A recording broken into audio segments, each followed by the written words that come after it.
Eu fico refletindo uma coisa com certa prioridade e o ponto de vista mais complexo para mim, se alguém vier me perguntar, espero que isso nunca aconteça, qual seria a melhor forma de provar para o mundo que sou um discípulo de Cristo. Peraí. Só o fato de dizer ser discípulo já é um problema. Porque discípulo é aquele que obedece, que anda em conformidade com as instruções do seu mestre. Discípulo é herdeiro do ensino, das orientações e também do comportamento. Discípulo é aquele que foi discipulado pelo seu mestre. Então, chegamos a uma conclusão que discípulo é uma cópia fiel daquilo que na verdade é o seu mestre. Mas como eu vou poder provar para o mundo isso de uma maneira prática? Então Jesus ele disse: vós serão conhecidos que sois meus discípulos se houverdes amor entre vós. Se abrirmos uma página da internet, encontramos de 50% a 100% uma mensagem aonde estamos vendo cristão com cristão brigando. Quando não é brigando, é um falando mal do outro. Quando não é um falando mal do outro, é um querendo provar que é o melhor do que o outro. Então não está difícil poder mostrar que de fato são discípulos. É complicado isso. Para mim se torna muito complicado. Porque o que eu não posso fazer, como é que eu vou ensinar? Se eu não posso mostrar com as minhas atitudes, como é que eu vou mostrar com a minha prática? Se a minha palavra não condiz com o meu comportamento, os valores estão completamente invertidos. Paulo, escrevendo aos Romanos, ele diz: rogo-vos, pois, irmão, pela compaixão de Deus, ou pela misericórdia de Deus, que apresentais os vossos corpos vivo, santo e agradável a Deus, que é um culto racional. E dentro dessa racionalidade, vamos entender perfeitamente a probabilidade da ausência dessa consciência e desta adoração. Uma vez que somos representantes do reino celestial, temos que estar uniformizados com esse caráter. Não tem condições de eu provar que sou um discípulo de Cristo desde quando as minhas obras, as minhas atitudes, o meu comportamento não é coerente a isso. Então fica complicado para chegarmos diante de um púlpito ou de um altar, um lugar elevado, uma posição elevada, e você não ter o caráter de respeitar o que o seu mestre diz. Os apóstolos se tornaram representantes de Cristo de uma maneira que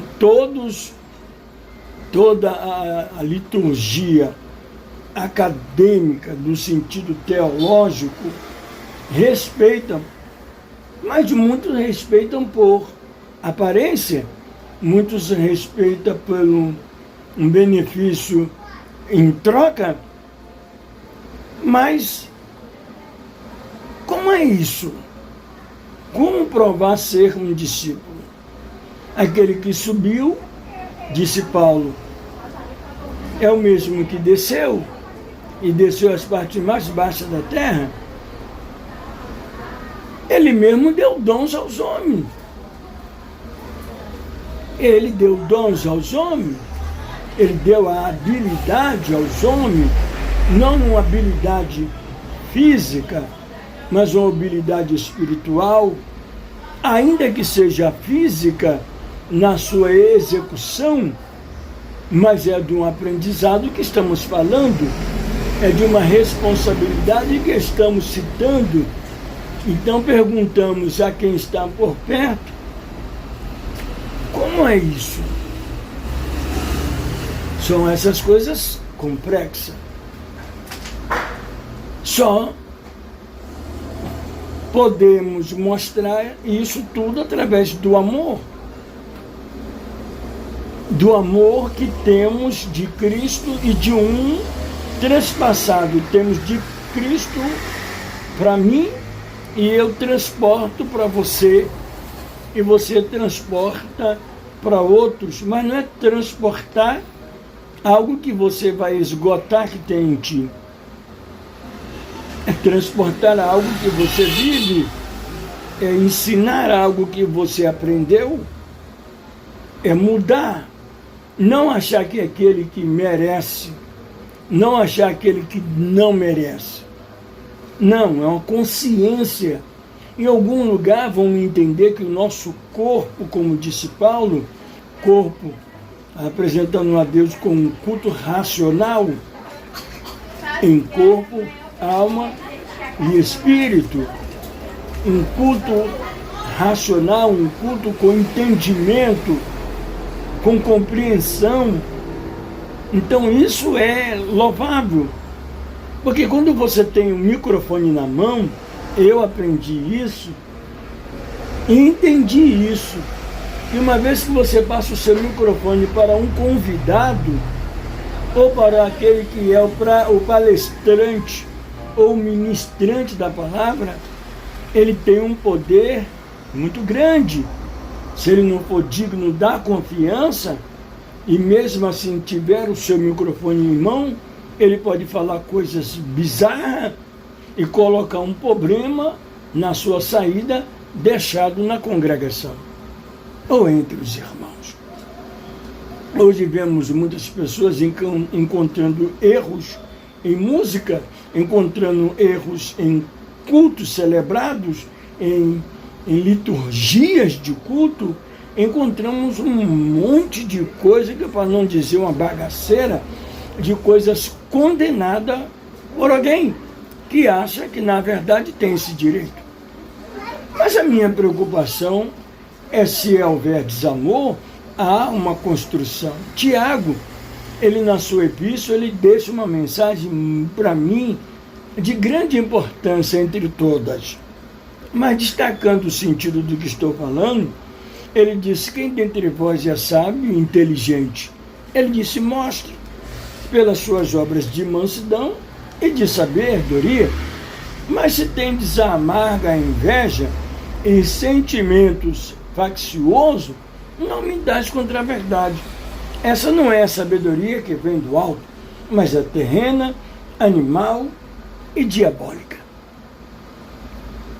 Bem, se não for a misericórdia de Deus para nos arrebatarmos e estarmos com Ele em seu reino, eu acho que vai ser muito difícil encontrar um desses entre nós que esteja por dignidade, mas ninguém é digno. Quem é digno de ser salvo? Não, ninguém é digno. Todos são fruto exatamente dentro da dignidade do amor de Deus. Porque Deus amou o mundo de tal maneira que deu o seu Filho unigênito para que todo aquele que nele crê não pereça, mas tenha a vida eterna. Agora está aberto um parâmetro onde, na realidade, todos nós passamos essa dignidade herdada por aquele que nos amou e primeiro. E por que eu não posso amar hoje o que vem depois de mim, a entender o chamado, a entender a salvação. A única maneira que vós sereis conhecidos como meus discípulos é se houver desamor entre vós. É se houver desamor entre vós. Sim, se houver amor entre vós. Se houver amor entre nós. Se não houver amor entre nós, não há como provar a existência desse amor. Só para entender. Tu ama alguém? É leal para com esse amor? Custe o que custar? Beleza. Deus abençoe.